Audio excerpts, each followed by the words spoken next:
And we seem to be live, so we are on the air, guys. Woo. Are we? Don't say I think anything so. you wouldn't want my mother to hear. I never know. She could always tune in and hi, Mom. Man, you don't put me on the spot like that, Joe. Hi, Joe. Wow. She's not here right now, but you never know. You never know. I don't know. We've been so sporadic lately. I'd be surprised if anyone shows up at this point. Well, my mom, if you ever see something that's been bleeped out in the chat, you never know. Could be my mom there too. So she's one of those, she's got a nice vocabulary and is very sweet and is very understanding. If you're upset, you can use bad language and everything. So I just don't want you guys to feel it all weird, but it could, just be sweet to each other. Be kind to each other. I'm telling this to you, TC. I know. Mainly. I'm expecting one day your mom to come on this thing and say, "Be nice to my son." Oh no, she's never once has my mom ever taken anyone else's side if I was involved. Nope. It has, sorry, she's never taken my side against anybody else. I should say that. If anything, it is going to be Joseph in all caps. You'll learn that my first name is spelled with an F. If you didn't know, it looks weird. So, but Mom would let you know if she was here. So it doesn't seem like she's here right now. But anyway, I don't know where I'm going with all this. Just welcome to this episode. Welcome to you, David. Thanks for being here, man. Thanks for having me. We're going to be talking about Snowdonia whenever we get our hosting duties squared away. I suppose that TC, it could be either of us at this point. Yeah, I can start it and you can take over. That's fine. I'm good with that. I can make sure to get our intro and make sure Carmen gets some love and go from there. How about that? Sounds good to me, man. Yeah, just give me a crisp chest pass, if you would. Oh, you'll be okay. I'll give us a countdown here and we'll start going. You ready, David? I'm ready. Hey, we're going to fly by the seat of our pants. You've been podcasting with me before, so you know how wild this can get. Okay, here we go. 5, 4, 3, 2, 1. Welcome to another episode of the Long View. Yes, it's been a while. Yes, we are back. The holidays are over. We survived. Thank goodness. The kids are happy. Joe seems happy. We got our special guest, David. He came to see me lately. He seems happy. So, yay, welcome back. The Long View is proudly sponsored by Game Surplus. Game Surplus has Keyforge in. I got the email. I have been playing Keyforge a lot. I have run 2 tournaments. I need help. I am addicted to Keyforge. So if you need to sate your addiction, whether it's Keyforge or any other type of board game addiction you have, feel free to visit our supplier, Carmen, at Game Surplus. Nice packaging, great service. You'll love them. I love them. I love them because they sponsor us and they put up with me and they put up with Joe, which says a lot. That's the real litmus test right there. You know they've got some patience when they're dealing with me. I'm Joe, and I'm happy to be here as well. Thanks, TC, for that wonderful intro. We have got David, who previously joined us for the Long View of Scythe, in which he convinced me to keep coming back to Scythe and to hopefully one day get to experience from what I understand from your updates, David, has been an excellent campaign from the Rise of Fenris expansion. Yep, I've played through it twice. Yeah, you have a blog on Board Game Geek, don't you, David? You probably need to plug that. Why don't you tell our listeners where they can read that goodness? Oh, goodness. My username over on Board Game Geek is the symbol _ Windcaster, typed as it sounds probably. And I've got a couple blogs over there. I write occasional reviews. And yeah, that's where I'm at. I'm also on Twitter at the _ Windcaster, and I do a lot. I update there more often. It's just easier for me to get the pictures and everything in there that I like and other people seem to like. That's the _ Windcaster with 4 Ks and a silent Q. Exactly. And he also, David does some really good session reports. I always get a kick out of reading them whenever you post them. So I just wanted to give you a little bump there. Maybe we can get some viewers there, because I know we've been using you a lot for the Long View, and it's awesome. Yeah. When you've got the source, you've got to exploit it, right? This is a 4X game here, podcasting, and we've done some exploration. Now it's time to just exploit and exterminate. But hold on, David, that's going to come later, and you don't have anything to worry about. All I'm doing is just trying to achieve this goal. It's only two victory points. I've got all my ships right next to your house right now. They're going to go away right next round. This is Twilight Imperium 4, apparently. Okay. Well, and then we do have these wooden coffins around here. It would be a shame for those to go to waste. That's absolutely right. And those are for Snowdonia. We're going to be talking today about Snowdonia, which is a game about a train, but not just your average train. Snowdonia was released in, I believe the first year was 2013 or 12. Dang it. I knew I was close. Okay. You smoked me out. Well, TC, it sounds like you're ready to go with this stuff. Why don't you? Yeah, so we've got Snowdonia. We're talking about that. It is a 2012 release designed by Tony Boydell, published by Surprise Stare Games. I have no idea who those people are. Mm-hmm. And yeah, I'm going to give the Alhambra clause here and say I have not played this because I was actually thinking it was another game. But I have looked at this, and I am very intrigued by this one because, like you said, it is a train game that predominantly uses worker placement.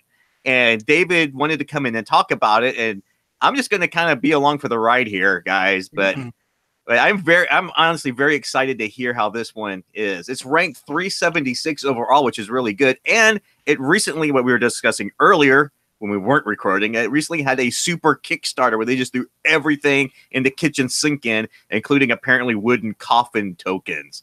So yeah, I am very excited to hear about this one, guys. Yeah. Right. So David, why don't you get us started here with how you came to know about Snowdonia, and what exactly it is that this game has, what has brought you to the Long View about the game? Okay. Well, goodness. I first experienced Snowdonia in the fall of 2014. I remember this specifically because it was one of the first board games I played after I moved to Portland. Introduced to it there by somebody else who owned a copy and loved it. And I was just really intrigued by a lot of the mechanisms I'll get into later. And I was mostly inspired to come onto this podcast about it because it is my #1 favorite board game of all time. So, whoa. Yeah. And you really like Scythe. Holy cow. So Scythe was small potatoes. You heard it first. Yeah, you heard it here. Scythe is in my top 10, but it is not #1. Wow. So Snowdonia is your #1 game. Well, it is. Fantastic. It is. Yeah. I've written a review on Board Game Geek about it where you can dig into a whole bunch of details that are way better organized than this is about to be. But Snowdonia, as we've said already, worker placement game. Calling it a train game is a bit of a misnomer. It is a game about trains. What you're doing is each player is taking all these worker placement actions to build this railroad up Mount Snowdon in Wales. So it's a real railroad. It's a real place that this game is based on. And so the main board has the actions on it, the worker placement spots. And one of the first unique things about this game is that the track itself is a series of cards that is laid out along the border of the board. And from there, they're populated with these rubble cubes, because if you're going to build a railroad, you've got to clear the rubble away to sort of set the foundation. Then you can lay the track, and then you've got to build the stations along the way. And the cards fill those roles, like they are the track, they are the stations. And also, the cards are used to, depending on player count, replace different worker placement areas on the board, which is also really cool.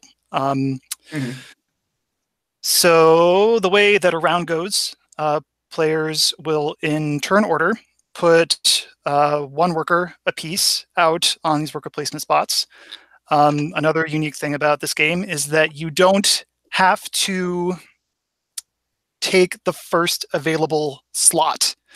So what I mean is, if you want to, say, dig rubble and clear rubble away, there's 3 spots where players can do that. And because this is a style of game where everybody places all their workers, and then after everybody's done doing that, you resolve all the actions. You can sort of program where you want to go in the order of resolution, which can sometimes matter for getting points for different things. Because sometimes you'll get points, you might not get points for something, or you might want to get into some area before the spots are gone, but you might want to wait until something is clear before you build there. So a whole bunch of little nifty timing stuff to go on in there. Also, as far as go ahead. No, you go ahead. You go ahead. Well, I think you've done a great job of kind of like laying out that this is, it's a 2013 game that does involve worker placement. It does trains in a way I've never seen done before, in the form of being a track that, as you said, is a series of cards. There's actually decks of cards that gets laid out, and then when you are placing, you're not just restricted to placing in whatever is immediately available. You can actually kind of program it a little bit later on down the line to kind of set up turns for yourself. So certainly a lot at work in this core system.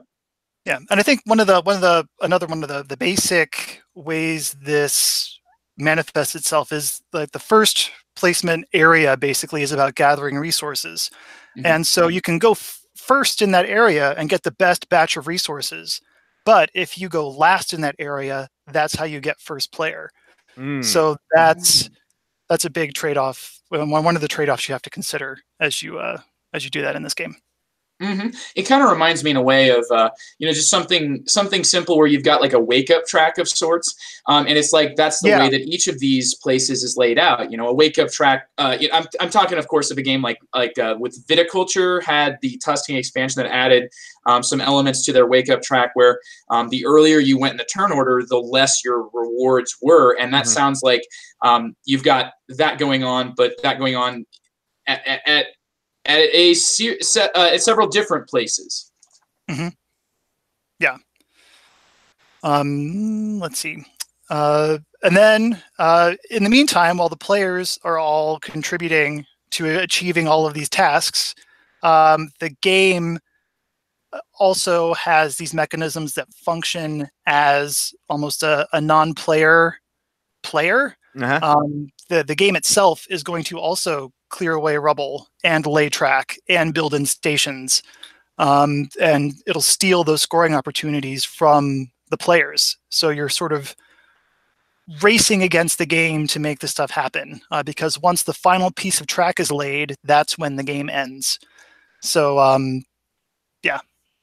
I'll pause there again, I think. Yeah, I think that what you've mentioned so far about the way that the worker placement works, I mean, it's that core mechanic that is immediately interesting and immediately, I would say, very intuitive. Like if you've played other worker placement games, the changes here are not going to really, I think, shake your world so much as give you more interesting and more maybe varied and nuanced choices where, as opposed to like I go to this spot and I get the resources, like your Lords of Waterdeep, simple, I go here, I get a white cube.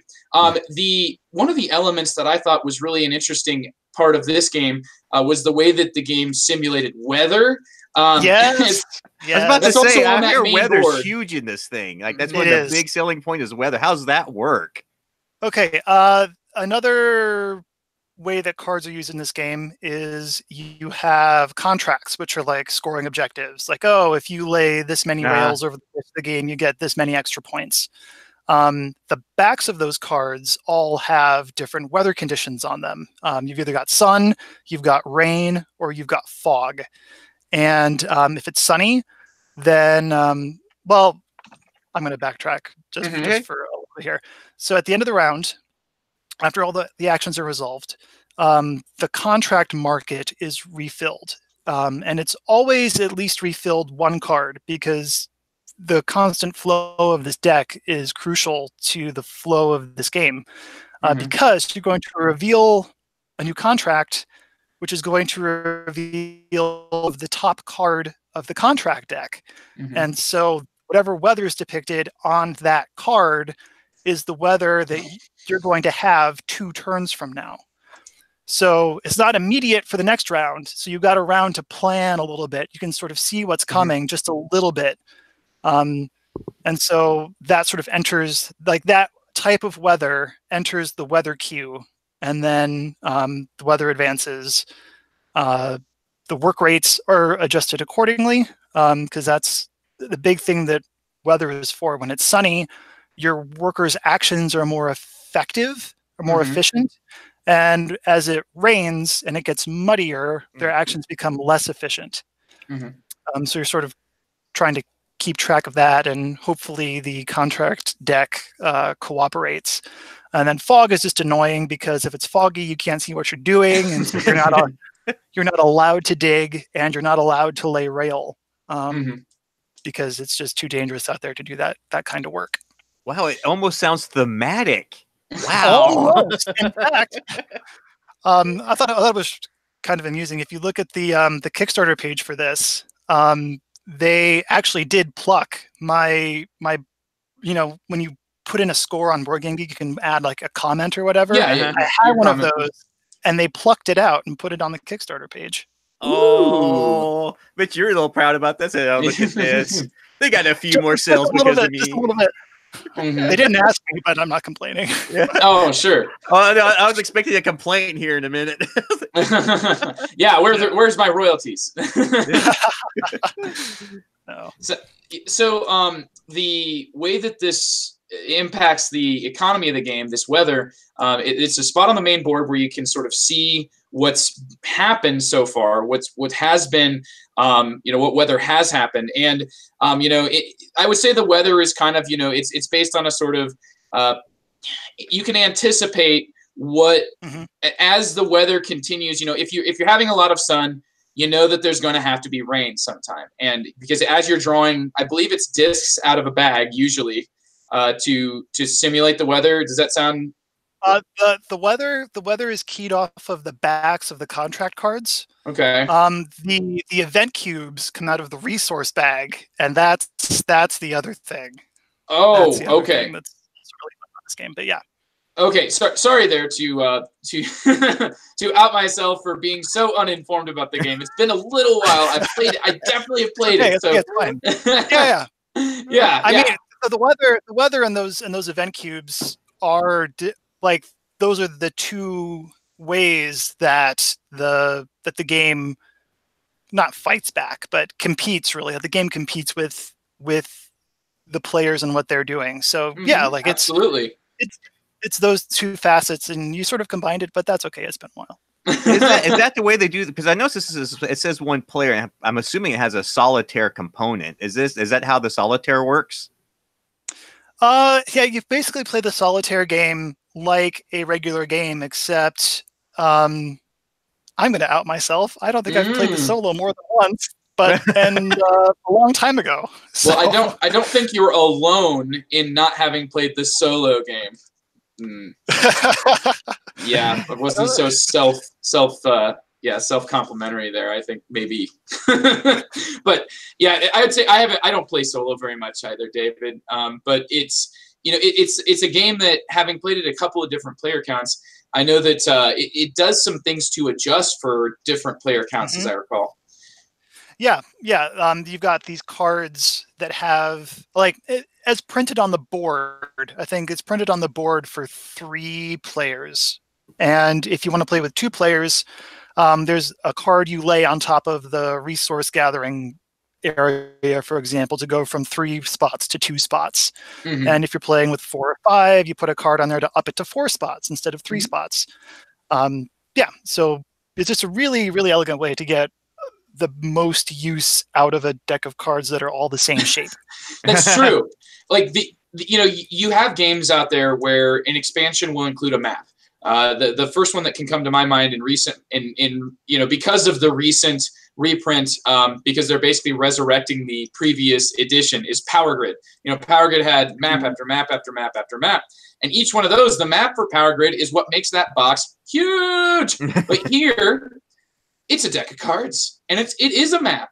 And there are rules to change the way that the game behaves, and each of these different decks, which we will get into at further depth, you've got like fantastic explorations. When I say fantastic, I mean fantasy. I mean there's like a zombie.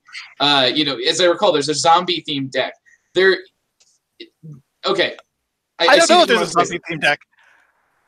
There is, gosh, like, okay, so there's a website out there. It's snowdoniacentral.co.uk, and they've got like this comprehensive list of all these expansions and all these scenarios. You can have goats that are chilling on the mountain that you've got to like scare away. You've got an abominable snowman that was a promo that you can put out there to like move you can for you. Or it like gets in the way of your surveyor that sort of goes up the mountain and is another way to get points in this game. But like it interacts with that. So yeah, goats and yetis at least. I don't think there's zombies. If there are, I'm not aware of them. Okay, maybe yeah. Let's just not go into that. I don't want to out myself again yet again. So the element that you've referred to and alluded to, I think when you said surveyor, that's a larger part.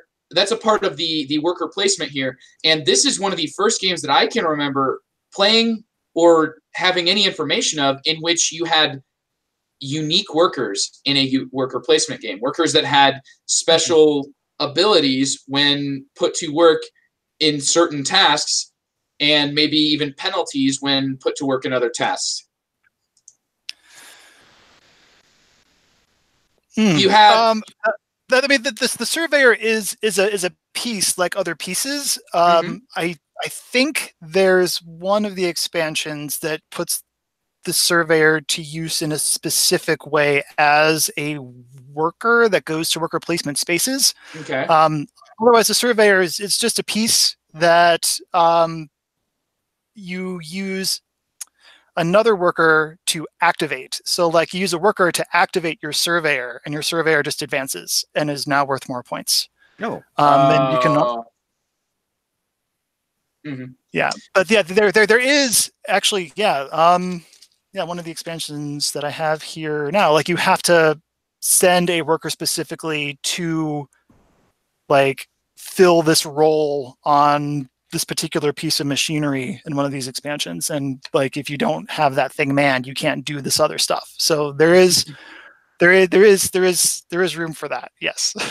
Sure. Okay, so it does get explored, but not until an expansion. I don't think I was familiar with that one. So in not wanting to seem like an idiot about one topic, I've shifted to a different topic in which I've done the exact same thing. So this episode of the Long View is how many times, without meaning to, can I make myself look stupid? And we're gonna see here the next piece. I'm pretty sure here, because we're gonna move now, shift again to the actual concept of this railway, this Mount Snowdon, and the idea of the railway Snowdonia is unique among railways. And as I recall from my reading of the rules and from my just interest in the topic, because I mean, this is one of those games where after playing it, I went down the rabbit hole of Wikipedia to learn all that I could about, like even the, how to actually pronounce the Welsh name for Snowdon, which, I could see the letters, but, like seeing the actual pronunciation on Wikipedia, I don't remember what it is, but I remember that at one point I knew how to say it, or at least thought I did. The thing about Snowdonia and the railway itself is that this railway is a pleasure railway. The entire concept of it is they built a railway to take you to the top of a mountain. And why does a human being need to go to the top of a mountain? Well, anybody who's climbed Everest says because it's there. And in Snowdonia, that challenge, the actual railway itself, is like built as though the wheels of the trains are like gears, and the rails themselves are set up with like they have a specific name. I feel like it's like a rack and pinion or something like that. I don't think a rack and pinion. I think that's what broke down in my car recently. But it is some sort of it's like essentially picture it like a giant, like a bunch of gears that are going up, what's essentially like the bump tracks on the side of the highway. For everybody here, at least in the States, when you start to go off the side of the road, you hear and you go back onto the road. That's what kind of like the Snowdonia Railway actually looks like. The concept behind this game of being a railway that goes up the side of a mountain is fairly unique. As far as I know, is this yet another time I made myself look silly? I'm going to make myself look silly and say I'm going with you on this one. Do it. It's a really cool idea for how, just the way that this railway was built, and the elements that I believe were to help sort of, the idea to build a railway up the side of a mountain, more important than ever before, like you're clearing brush when you're trying to cross the plains of Iowa, where many railways, crossed and wished they could have just somehow, found a way to avoid going through it all.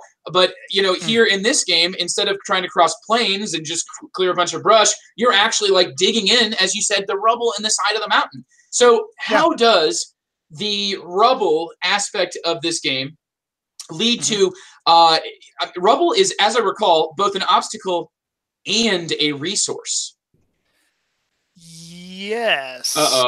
Yes. No, you're right. You're right. You're good. Don't tell Joey's right. Get the cold sweats.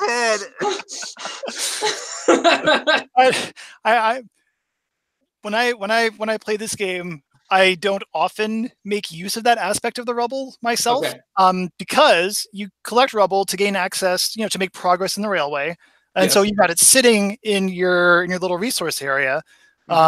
You could potentially have contracts that will reward you for having cleared a certain amount of rubble, and so you want to keep it around for that.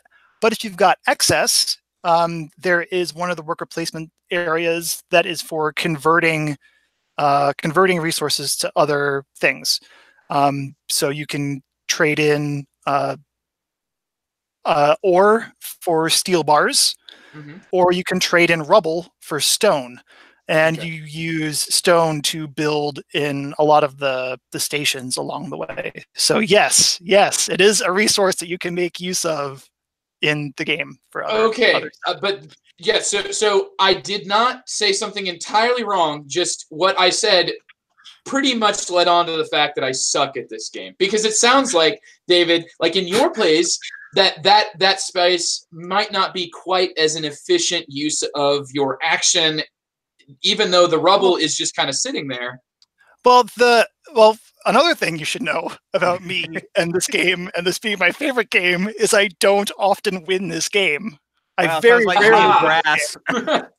Yeah, like I don't win it that often.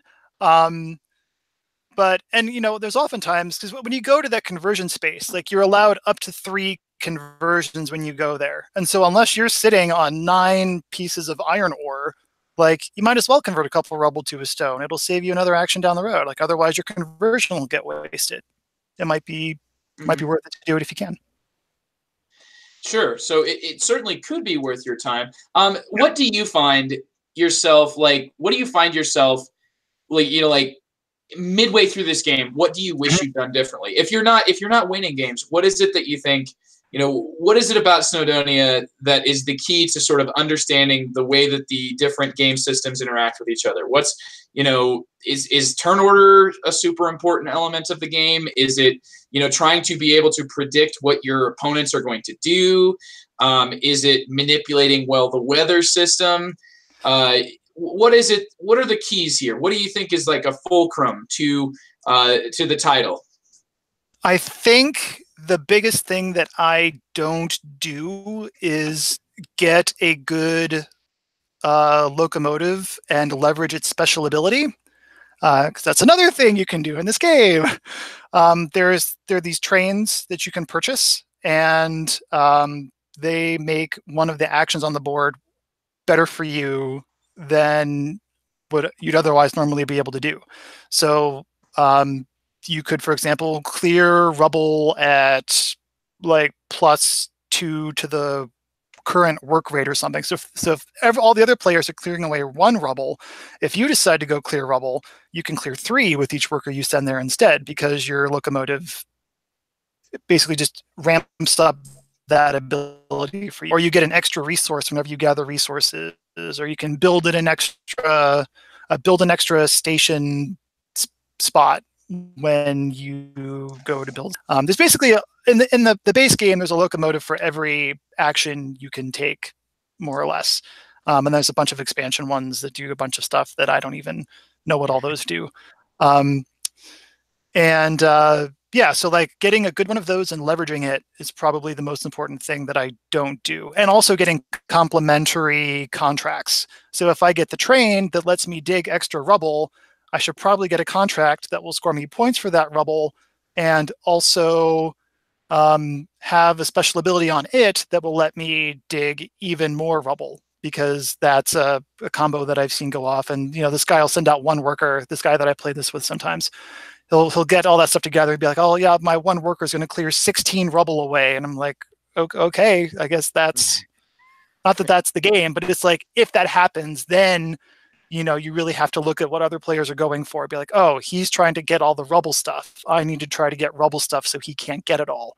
And that amount of attention and interaction is sort of a level I haven't gone to with it yet. Okay, so what I'm hearing is the locomotives offer sort of a variable player power that you actually get to acquire throughout the playing of the game. Yes. The ability is available forever, and those locomotives are also, everybody starts the game with 2 workers. Okay. And if you want to have a 3rd worker, you have to pay a coal to send your locomotive down to the pub to get the lazy guy sitting down in the pub. I remember that rule. Yes. There you go. You gotta go to the pub. You have to visit the pub in this game to get that worker. Yeah. Yeah, because he's too lazy to climb up the mountain himself and do the work. So you've got to send your locomotive down with the coal to go bring him back up. I think, for some reason, like lazy workers is like one of those things. Like the On the Underground was a game, I believe, about the London Underground, which had this reputation as having the laziest passenger of all time, where you have to move him everywhere. And of course, Snowdonia, making the British Isles seem like the great place for lethargy and just sitting in your house all day, or sitting down at the pub by making you go pay a coal to the pub to get your 3rd worker. And so when would be a time in which you would want that 3rd worker, David? Is it always something that you would say is kind of a compulsory thing, where every round you are missing that worker? You feel like, oh, I wish I had that. 2 actions is just too few. Or do you find yourself occasionally like, I thought I could do something with him, and actually ultimately he should have just stayed drinking? That happens. That I think it's good to have them as often as possible. Possibly not on a foggy day, because your worker placement opportunities are fewer. Or when it's rainy and everything's just going really want to put out 2 workers at a time. But when it gets toward the end of the game and the scoring opportunities are just sort of evaporating, either hanging on to your coal or deciding to stop taking coal might be something you want to do as well. There's not that much left to do. So getting rid of that or acquiring that is going to get in the way of other things as the pace of the game sort of ramps up. So it's more about anticipating what your workload's going to be. And so it's more of like a nice release valve for you to be able to press if you know that you're going to be flush with necessary actions. However, if it's a foggy day, let him drink. Yeah. Have one. Yeah. Next round's on you, I guess, right? Yeah, but I think in general, in most situations, as I've found in most worker placement games, the more actions you can give yourself, the better off you are. Of course. Of course, yeah, kind of a hallmark to the worker placement genre. Yeah. Actions are a resource, not one that many people usually consider. They think of the pieces they can hold in their hands as the real resources in the game. But I'll tell you right now, where you have action windows, how many of those you have, and how you can acquire more, that is a resource that you must consider. So certainly a wise suggestion there, David. Thank you. So we've talked here about the different areas that you can send your workers on the board to do things such as clear rubble, establish track. Is there any sense of, like, as the train line gets advanced up the mountain, is there a sense of ramping up? I mean, of course, you're going up. I didn't mean to do that. Anyway, stupid. Okay, oops. It's a mountain, isn't it? It is a mountain. Okay, but how does that sort of economy evolve as the railway gets built? Oh, that's a good question. Might depend on the card deck that you're playing with, or your quote unquote map. It does. But also in general, I find the game accelerates, partially, again, because as you keep gathering more resources and the game progresses further along and more of those stations have been built and more of those opportunities are taken, the resources that would be used to build in those buildings become, basically players start sitting on them because there's not much they can do with them. There's not as much that they can do with them at that point. And this is where the real ramping up of the game comes in, because you have the resource cube bag. In this bag are the stone cubes, the iron ore cubes, the coal cubes, and the white event cubes. Yeah. So some people on the Kickstarter sort of amused me because they were like, why can't you make the coal feel more like coal and the stone more like stone? It's like, well, because they kind of all have to feel the same in this bag because it's important for the game. Functionally, they must be the same. Yeah. Because at the start of every round, end of the previous round, one of those times, either at the very end or at the very beginning of the round, you draw a certain number of cubes out of this bag based on the player count, and those are the resources that get added to the resource pools for you to draw from. And if any of those come out as the white cubes, then the game is going to do stuff. It's going to build in stations. It's going to finish stations for the players. It's going to lay track for the players. It's going to clear rubble for the players. It's going to do a whole bunch of stuff to just ruin things for the players. Essentially, take the opportunities that you would have to score points, which is, as you mentioned, those are many different actions, most of which would result in you scoring points. And the game's going to do so without having to have that, the necessary resources and actions required. So, use it or lose it, as they say, or the events might trigger, your game's future, and the light at the end of your tunnel might start to dim. Yeah, and the cubes of each type in the game are finite. So if players start holding on to cubes, that means that the non-white cubes in the bag become fewer and fewer. So proportionally, the number of white cubes, the amount of white cubes, the presence of white cubes is increasing. The percentage of white is increasing. So it becomes more and more likely that the game is going to do stuff for you the more and more you hold on to those cubes. So this is almost the way that the game places a firm hand on your back and shoves you relentlessly. If you are holding on to these cubes, not doing anything, and other players notice that, all they need to do is just pump forward, and do what they can and hold on to as many cubes as they can and watch the game essentially play itself. Yeah. Yeah. That is a thing that can happen. Wow. Yeah.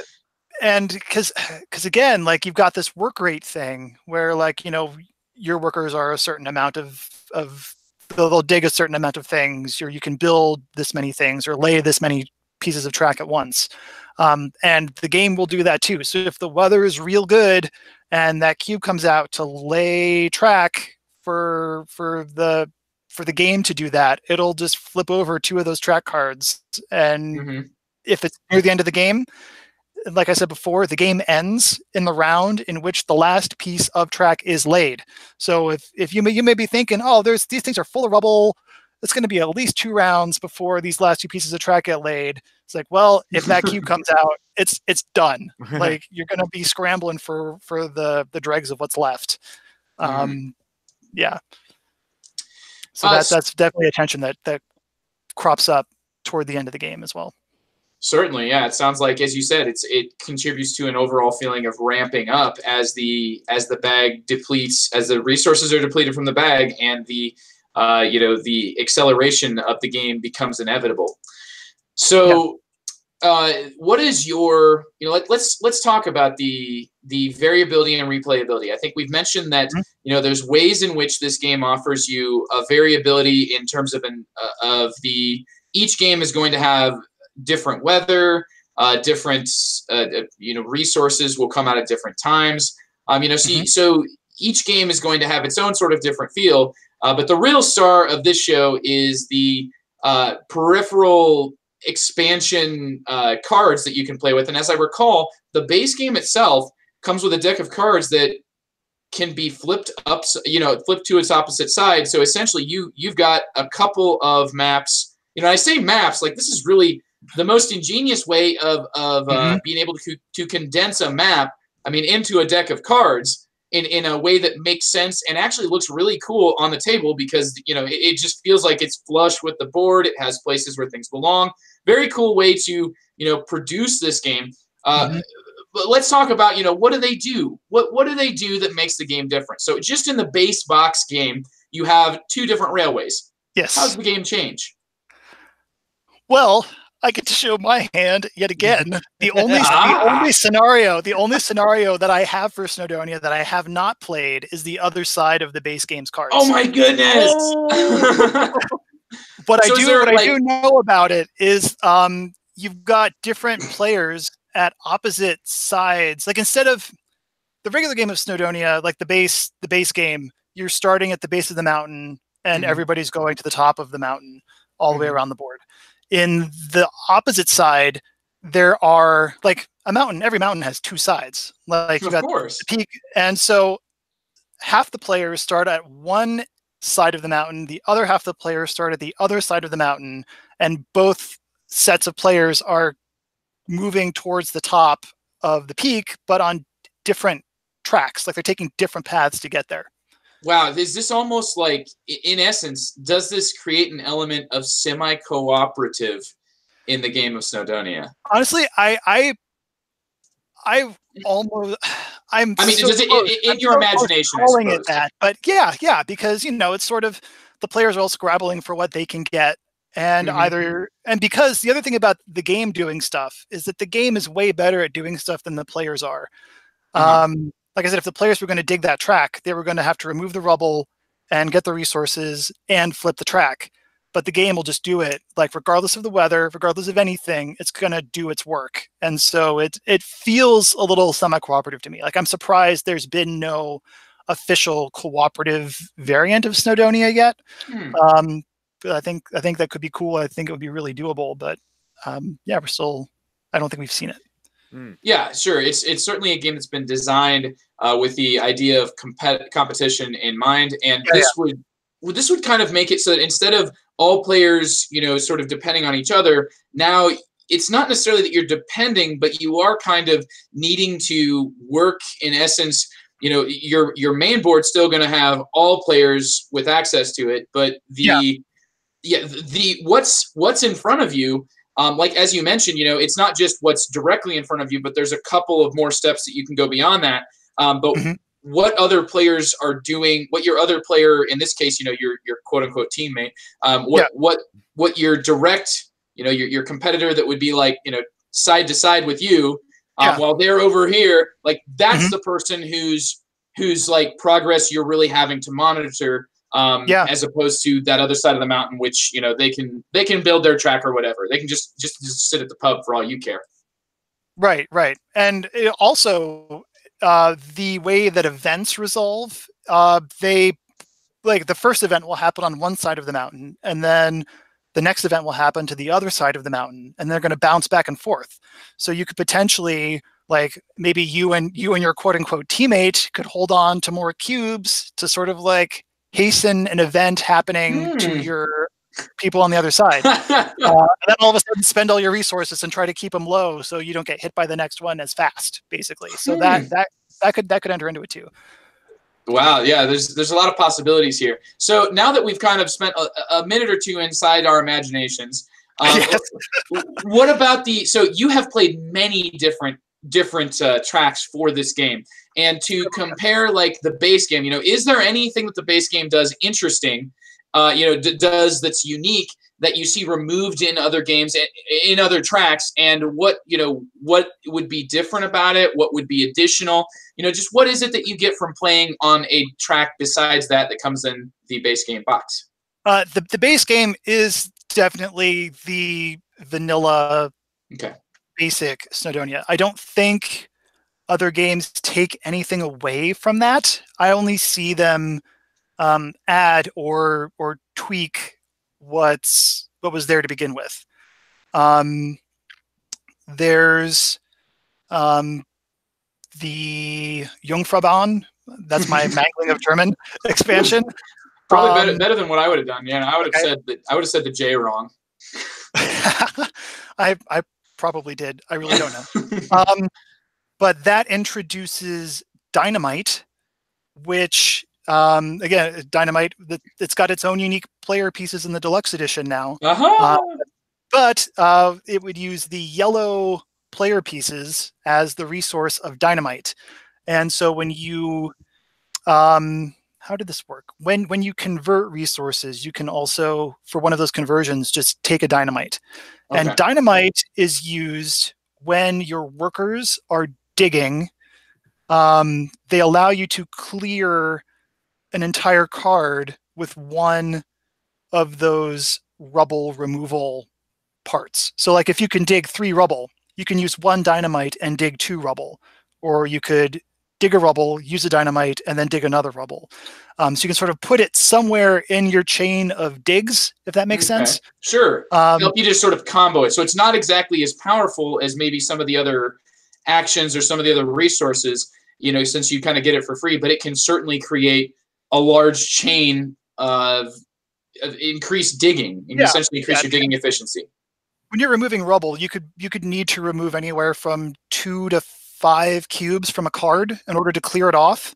So if there's 1 cube left on a card and the next cube has a 5, and then you can get into a station or something like that, you can dig a rubble, use the Dynamite to explode all 5 of the rubble off the next card to clear it off, and then dig another one after that.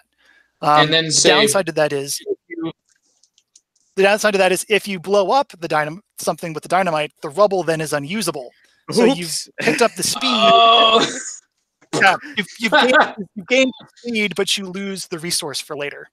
But that also has the theme of that 2-pack. It's Jungfraubahn and Mount Washington are the 2 scenarios in that one. And the new theme is snow. So there's snow events also that can put rubble back onto the board because it's snowfall that you've got to clear away now, or avalanches you have to clear away.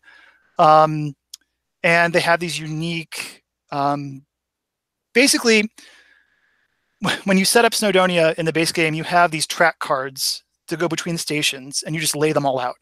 But in this expansion, you have you have cards that tell you how many cards to put out, whereas like the stations tell you in the base game, but here these cards you place tell you. So you don't know if you have 1 card to go or if you have 3 cards to go to the next station until you blow that card up, and you have to blow those cards up with Dynamite. So basically, this adds snow to Snowdonia. Yeah. Boom goes Dynamite.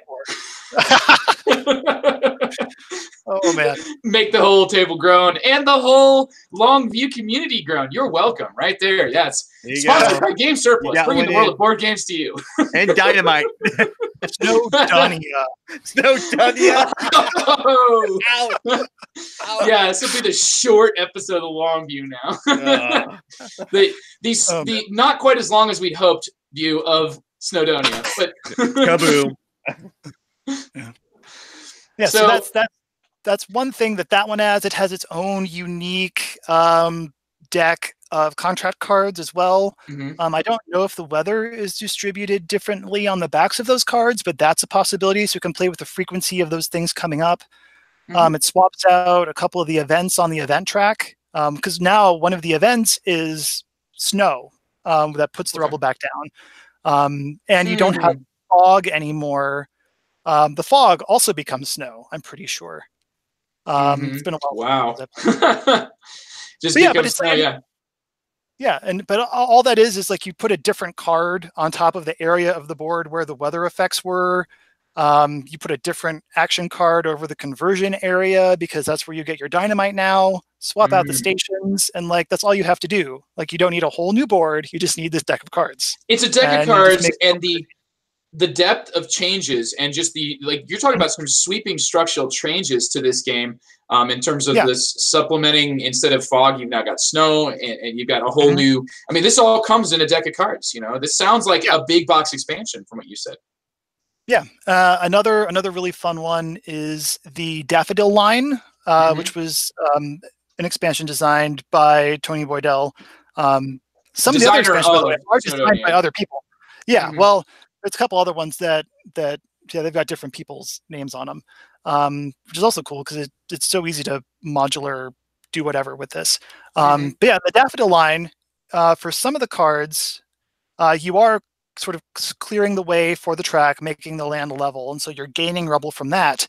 But I guess this line is a real line in Britain that they filled in a canal to put a railway on it. So sort of like clearing away track to build a bike path kind of thing, except they filled in a canal. They filled in a canal to put in a railway. And so that rubble that you've collected earlier in the game, now if you want to keep the railroad progressing, you have to put the rubble back on the board to fill in the canal. So now, instead of turning rubble only into stone, you can also turn stone back into rubble. So you have it to fill in this rail line. So having that resource at the right time now matters. And yeah, it's another little wrinkle to the same thing. So rubble becomes a commodity in the Daffodil line. Yes. Wow. Yep. And then what about the coffins? I mean, we're all wondering. How do you get dying coffins? to know about the coffins. So the Necropolis map is what I was mistakenly calling zombies. So they're not actually zombies. Right. Your surveyor died, and you have to get him to the graveyard. Is how I understand that one works. I don't own that one. I have not played that one. But that is what the coffins are for, because you've got to move the coffins along the railroad to get them to their internment. Wow. As I lay dying, the Snowdonia Railway Edition. Jeez. Rage against the dying of the light. Dynamite and coffins in the train game. Okay. And then there's the Trans-Australia Railway with some water. So that's a really bad. I can't even do an Australian accent. Oh, water. No, so a new water. Yeah. So because you're building it across, the massive desert, there's certain cards where if you want to do any work in that area, you have to have water. And so the blue player cubes are then used as the resource of water in that game to make sure that you can basically, quote unquote, feed your workers. You have to feed your workers the water. In order they want to get wit. Do my best.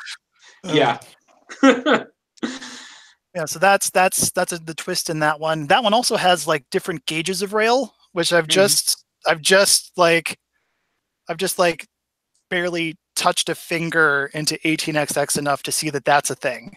But in the Trans-Australia Railroad, there's broad gauge, medium gauge, and narrow gauge or something, and you have to there's different contracts for the different types of rail. In fact, the one time I've played the Australia line, I took the contract that rewarded me for having built a certain amount of the narrow gauge track, and then my wife went and was like, "Oh, you need that? I'll build that." Like, well, thanks. Thank you. Yep, that's right. Yeah. This is what you'd like to make. It's not going to happen. Yeah. Sounds like So- there was a feeding mechanism in there. What is the penalty for not feeding your workers? I think you just aren't allowed to send them to those action spaces. Like if you don't have water, like water becomes an assignment cost, basically. Instead of a resolution cost or a resource you need to resolve something, you have to have it to place it there in the first place. Okay. I think I get what you mean there. Yeah. What else? Other ones we have? The Channel Tunnel, 1881. Apparently, instead of building the tunnel when they did, the plans for that had started way earlier in the late 1800s. And so in this one player plays England, one player plays France, and you each have these digging machines that you have to man, and it's a 2-player only scenario. And so like one player starts at one end of the board, one player starts at the other end, and you're digging through. And then when the two locomotives, like the two tunnel diggers meet, that's where the game ends. And depending on how far it is to one side or the other, whichever player, pushed into the other's territory basically gets more victory points for that. On top of their contracts and everything else. That one plays really fast. That one was really interesting. Then the Siege of Petersburg is a Civil War based one where you've got the supply lines, and so you're building the supply lines to try to deliver things to the battlefields.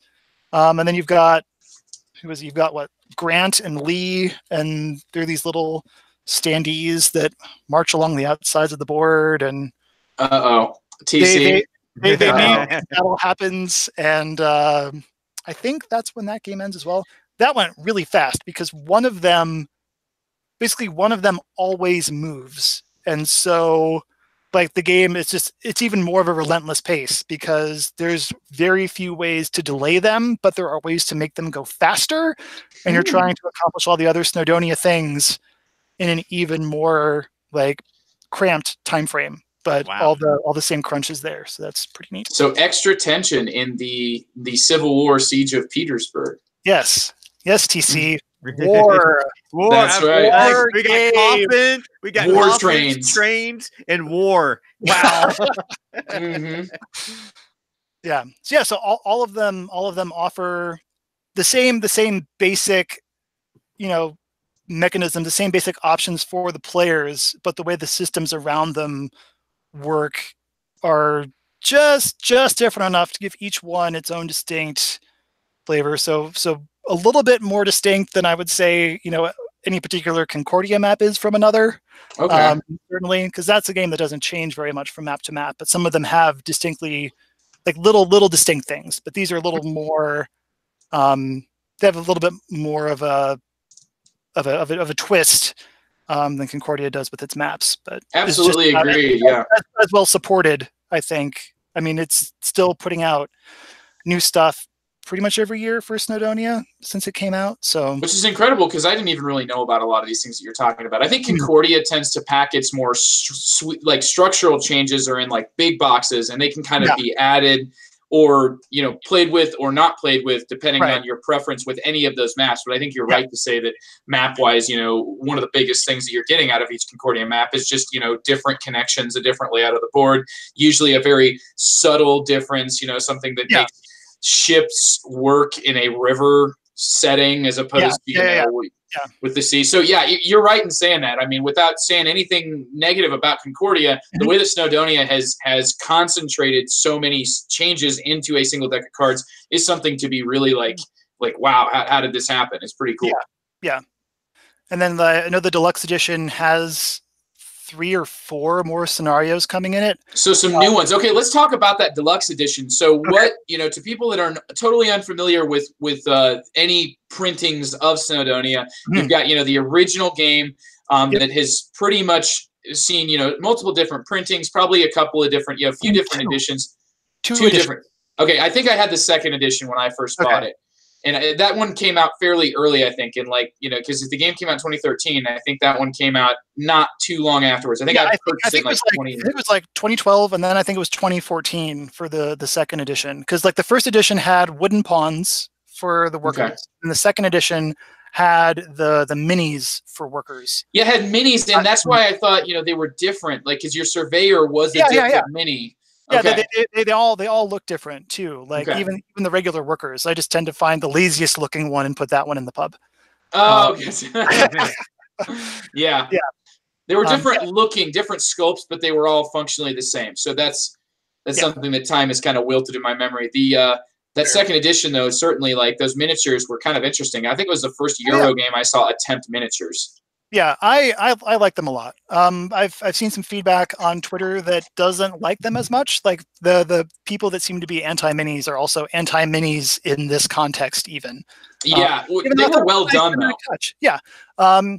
And so the deluxe edition went on Kickstarter last year, mid to late last year. Okay. It's collected all of the previous content. It's getting new board art, new cover art. I don't know if the card art's going to be any different. I doubt it.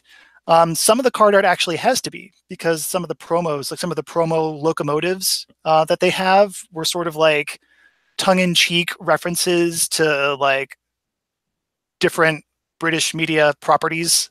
I know there was like a Doctor Who one or something. Oh, that could be a problem. Yeah, so they had to sort of rework it. Like they kept the mechanism that it added the same, but changed the art and changed the name to make it fit. Some of them had some titles that your mother probably would not approve of, Joe. But they retooled those. Hit mute, Mom. Hit mute. No. So they retooled those as well. Like I said before, Dynamite is now its own unique shaped resource token. Water is its own unique shaped resource token. Coffins are now unique shaped resource tokens. They might have been before, actually. I'm not sure on that, but whatever they were before, they're coffins now. Dynamite, water. What else was needed for different resources in this game? I don't really remember. But yeah, like everything that could be unique is now unique. Like I'm pretty sure even all the scenarios are in this edition are not double-sided. Like to help ease swapping them out. Now you can just find the one you want and put it in instead of having to like find the pair and then flip them to the right side and then put them out. Okay. Let's see. A bunch of other promos. Like I said, the Yeti is in there. The goats are in there. There's a cool one for like seasons that basically every round of the game, you have an extra cube out there acting as a marker to tell you what month it is. And that has its own little effect. So in the spring, like regardless of the weather, everybody digs better. But then like in the winter, everybody digs worse. So you just pick a month to start in, and then the game just progresses through the calendar from there, which I think sounds really cool. Another nice thing about a lot of these is you can print and play them if you want to. Like if you want to get them in the deluxe edition, that's fine because they'll be on, great card stock and all this stuff. But another thing I like is that they seem really open about their promos and all that other stuff. Like you can find it on Board Game Geek, like high res art, and print it out and make them yourself if you want to. Which is probably what I'm going to do. Well, it sounds like there's a community around this game. There is. Yeah, it's not just a game that released in a vacuum and has pretty much just sat there since. You've mentioned that there is an expansion pretty much annually for this game, and looks to all that after about multiple years, 6-7 years here, having been released. Now we're seeing all that sort of come together to make this nice big deluxe edition, with the anticipation that there's probably going to be more stuff, maybe a little bit of space in that box where you can keep adding more decks of cards as we see, like the TC edition, which is going to mix together explosions, player elimination. One of his promos from last year was you could buy stock in other players' victory points, basically. Oh, a stock expansion that might get Andy of The Good, the Bored, and the Ugly, the other podcast that's a couple of us here, dude. Yeah, that might get him to actually flick an ear at this game. Yeah.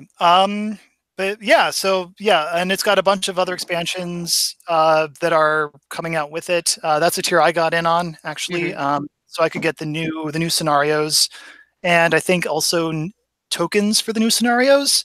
Something that's something to do with oxygen. So I imagine that's got to be some high altitude stuff or something.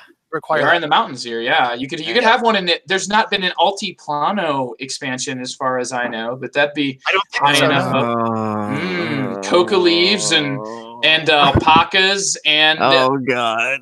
And then that would, I think those maybe cancel out in TC's family. I'm pretty sure that any game with alpacas cancels out the fact that it has. You're getting me with dynamite, and then you throw alpacas in. Oh, we're back. All we gotta do now is trade out the resource cubes for cardboard chits, and we're in business.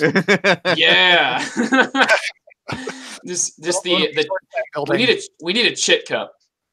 There we go, chit cup. Yeah, there you go. That'll make it. Yeah, that's what you need to do, TC. Play Altiplano with your chits in a cup, and that'll just feel like a war game. And I'll be like, oh, cool. And as long as the alpaca stays in one piece when you move it around, that'd be kind of cool too. Yeah. You just toss it at TC, who, by the way, behind his back, I've always called him the chit bag. Chit bag. I hear I'm very chitty. So, David, I want to interject here a minute. You said that this is your number one board game. I just wanted to, I was like asking people, why is that? I mean, because, with me, it's real specific to the game I gravitate to my number one because it's all about being douchey. But what was it about this one particularly that has kept bringing you back again and again and again to play it and has topped your list after all these years and still number one? It's the built-in variability of these systems of like the game itself has this life in it. And I can probably hear some people laughing at me right now because like if the weather is bad and it's rainy, it is a slow game. And it's just like, when can we do anything? But having played it as many times as I have, it's like, oh, is this going to be a rainy game? Or is this going to be a sunny game? And, is it going to go fast? Is it going to go slow? Like, I don't know. So like that thing that people like about, Ameritrashy games where it's like, oh, anything can happen. Yeah. Like it's in this game in ways I really like. And I think the putting the event cubes in the resource bag is just like, it's a stroke of genius. Putting the weather on the back of the contract cards and including, a rule that makes sure that at least one card always cycles out of that contract market to make sure the weather always comes up. Like that, I think, is a stroke of genius. The putting the workers out and deciding which spot you want to put that worker in to do that action. It's a wonderful choice. How easy it is to swap out scenarios and try these other things and open up. It's almost like, Snowdonia is a game, but it is also like a system. And now, talking about it like train games, like, oh, this is like 1830, except your trains rust a little slower. Like, no, this game is Snowdonia, except now you also have dynamite. Like, that's the kind of changes that you get, from one scenario to the next scenario. Like, the basic core gameplay is the same, but the scenarios all have a different feel, a different pace, something else to consider, even though the action is always the same. And I think that's what really elevates it. Like the variety that you can get in this system that is simple and it's just brilliant strokes. Some brilliant strokes in it that I have yet to really see another game really outdo. Like just the way that. Give me a second here. Okay. Collect your thoughts. It's okay. No pressure. No pressure. Seriously, dude. The tension. the tension here. Hold on, David. This might help you. General Grant is approaching here, and unless you've taken an action 2 rounds ago, you didn't. So he's coming, and there's no way that you can avoid this. At this moment, it's your time. Here he is. Oh, there he is. Yep. Oh, no. They called him the butcher for a reason, and here he is. Oh my gosh, what is that? What has he got? I think it's a cattle prod. Oh, David, are you okay? Oh, technical difficulties. Yeah. Oh man. So it's your favorite game, David. Tactical difficulties. Yeah. Well, I'm noticing here. I finally pulled up your quote here on the Kickstarter page. Okay. I'm noticing it's only 9.5 out of 10, and it's your favorite game. What does this game have to do to get that 0.5 to make it a 10? That's what I want to know. That's what's eating my soul right now. Okay. Well, I mean, a 10 out of 10 game, it's like the platonic ideal. Like in this reality, we can only really get as close as we as imperfect humans can to achieving perfection. So what you're saying is that there is a perfect board game out there, but it's this ideal in a cave somewhere. That there's a perfect form that only we're imitating. I can see its shadow on the wall. Okay. But the candle is in the next thing over, and I just can't get there. Okay, it's 0.5 away. I'm just curious, what would it take for this to get to that? What's the point? What's missing? Apparently something's missing here. Was there anything that you're looking for that this game doesn't provide? What's the 0.5? What's the 0.5, David? I need to know. 0.5 is mechs and Siberian tiger and bear and because you're saying here, this quote of yours says it's the most falcon on the shoulder. I think what we really needed was mechs. I don't think there's any mechs in any of this. So clearly, TC. I mean, the answer was there in his previous stay on the Long View when we talked about Scythe. Maybe it needs an expansion like that, because the quote here you have here says, "The most thematic Euro I think I've ever played. From the mechanics to the layout, the game is a cohesive unit. Oh, and it's fun too." He just dropped the F word, Joe. Beware. It's fun. I just call this game fun, David. And it's fun too. I don't even know what an expansion could possibly add to this game. That's the direct quote on the Kickstarter page from you. Yeah, right? The funny thing is, if you go back and look at when I made that quote, it was in the fall of 2014. Like, wow, surprisingly... It holds water still. Yeah, it's a surprisingly and they pulled that one from so many years ago for such a recent Kickstarter. No, you were onto something then, and the fact that you're still here playing this game and you've come on the Long View to talk about it shows that this game certainly has earned some stripes in your book, and from what you've described so far to me, this is something I feel like I've really been missing out. Well, I've been missing out for years, because I know that where you were living here, you were just talking this up and down, and I am really, next time you come up here, I want this to hit the table. I want to experience this. Like we get sidetracked with watching my 8-year-old kill us at, of all things, Credit Mobilier, and which was an experience in and of itself. And then I had to have you play your other favorite game that night, which is Sienna, which, spoiler, will be an upcoming episode of Long View, because I really want to have you on to talk about that one. But back to Snowdonia. It's What's Your Game. We've got to get in What's Your Games. Yeah, What's Your Games. A lot of really good ones from What's Your Game, for sure. So Snowdonia, I mean, I think, TC, that ending on the comments there is a certain fitting. What you said there, like I said, still holds its water after all this time. And is there any other final things, to those you have not reached with anything so far? What's in an unorthodox approach to trying to sell Snowdonia? Yeah, I want to hear a hook. I want a hook. Because once again, being put on the spot seems to be something you really love doing, right, David? Oh, I love it. Oh, is that General Grant again? I thought he was done here. Will David be back for another episode of the Long View? That's the question. Yeah, that's the thing. Like, oh my goodness, man. I hope so. I hope we haven't pushed it too far, dude. It has just been a blast. But yeah, your unorthodox approach. So I'm not going to say, like, obviously anybody who's going into this with I'm going to try to find the negativity in this, like they could in any gaming experience, will be able to. But to somebody who's still sitting on the fence, what is it that you think is, what's that sort of, oh, it has this, you'll love it. What is this? Just interesting choices, deep, interesting choices. Mm-hmm. Like, yes, I want to dig rubble, but when? Like, you've got to, it's got that extra level of consideration.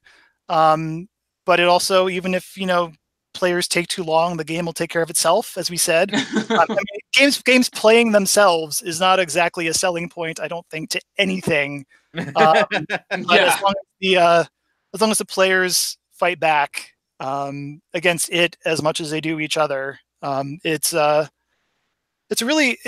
got its entry level, sort of look at the thing, figure out the actions, gather the resources, convert the resources, for the first few times in, and then you can be like, oh, okay, so here's the contracts you're getting. If you're getting those contracts, I need to take these actions. Like that interaction comes out in time. Like the game, here it is. The game grows with the players.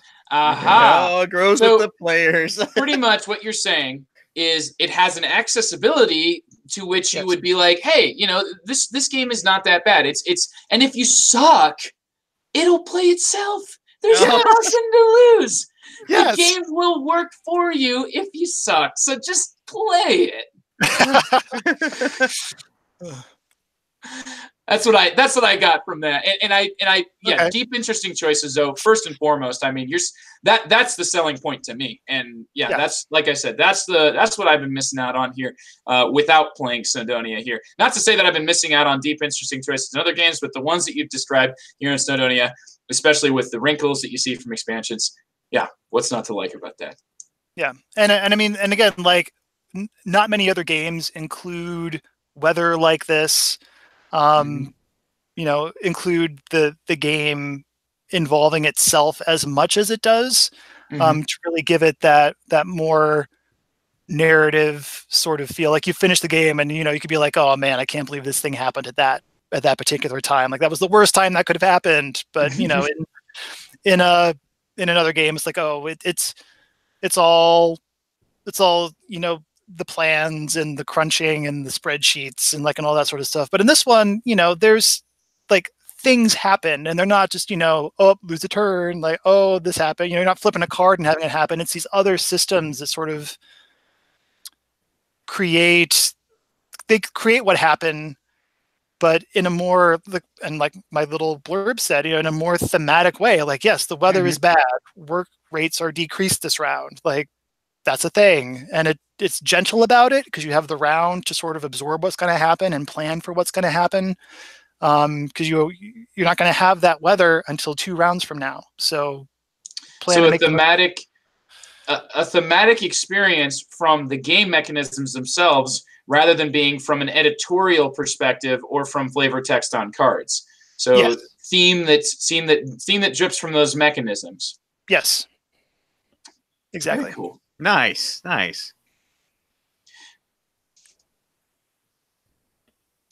That's all I got, I think. Our listeners are used to, like, we usually do about, so we're going to end this episode with 25 seconds of radio silence here. Well, why not? We'll just sail into the sunset, man. Why just go? We'll just sail quietly into the night. We're not tired. Kick Jenny ran off of his horse. Climb onto that horse. I need a couple of coconut shells to start clapping together, man. Come on, get on board. Yeah. And I'll do it softer and softer and softer. There goes General Grant. Actually, there you go. See you later. General Grant. Yeah, it was nice seeing you. Thanks for coming. Adios. Oh, David already left. That's what the quiet sign. Okay, well, yeah. Now that our guest is gone. Oh, David, it's been great having you, man. And thanks for not bailing right there. But I can't wait for our next time to have you on. It's been a fantastic time. I did not realize that Snowdonia was your #1 game until this, and I'm glad that we were able to check it off. What a bucket list, dude! Do your favorite game on the Long View. That was me years ago. I was just having a blast, just like you are, just like just like this has been tonight. The second entry of what will eventually become a library of episodes of the Long View, certainly to come from you, sir, here on the Long View. And also don't forget to check out David's stuff. He told you _Windcaster is how you can find his things on Board Game Geek, or also follow him on Twitter and check out the positivity and just the overall general vibes that this guy's injecting. And keep on keeping on, sir. Thanks for being here. Thank you. All right, well, that's enough for this episode of Long View.